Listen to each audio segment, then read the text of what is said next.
I'm starting to worry about the folks at Avalon Hill. What's the matter? Are you concerned that the stock of board games that they're basing their computer games on is going to run out before the end of the 21st century? No, that's not it at all. I'm worried that all the other computer companies are going to shun them because they keep insisting on producing games that are easy to understand and play.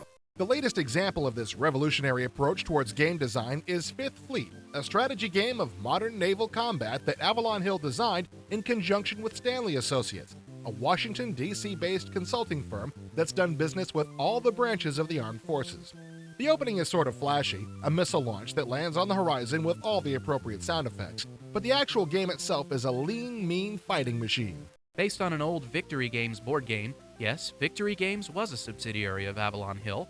Fifth Fleet is built around 11 scenarios. Most of the smaller ones are in the neighborhood of the Persian Gulf, while the biggest scenario revolves around the Indian Ocean War. This game is turn-based, and you won't find yourself in front of your computer for a week finishing a scenario.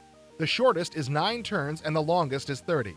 The scenarios are rated by their difficulty, and you can also adjust the computer AI level. I thought the variety of scenarios worked well, but I'm surprised that a scenario editor wasn't included with the game. While we know that Avalon Hill doesn't go for frills, an editor has become pretty much a standard feature in games of this type, and it's something that the company should consider making available through an add-on disc. Fifth Fleet's main menu also includes a tactical reference screen. This is functional, but boring. That's a nice way of putting it. Black and white pictures in a modern naval combat game? If you're a naval historian seeking detailed information on these ships, you'll need to look elsewhere. Most of the information included here deals with gameplay, including an extensive list of game values for attack, defense, and logistics. All of your surface ships, subs, and aircraft are listed here, and the database is extremely easy to use. You can say the same about the game's interface, which will take a veteran gamer about 30 seconds to learn, and a novice maybe twice as long. Like the board game, subs, aircraft carriers, and bases are hard to eliminate. Since many of the scenarios require you to destroy bases, Fifth Fleet isn't easy.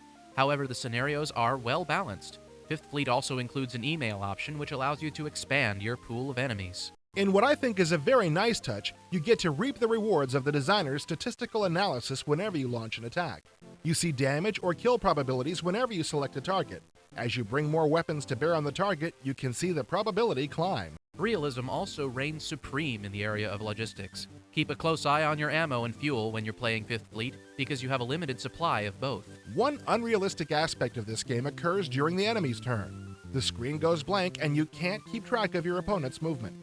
If you've detected an enemy, you should be able to keep track of it while it's moving. If you're the type of person who needs to be visually entertained while you're playing a game, Fifth Fleet probably won't appeal to you. However, if you're one of them radical traditional types who think computer games should be realistic and challenging, pick up Fifth Fleet. There aren't many frills, but neither are there many mistakes.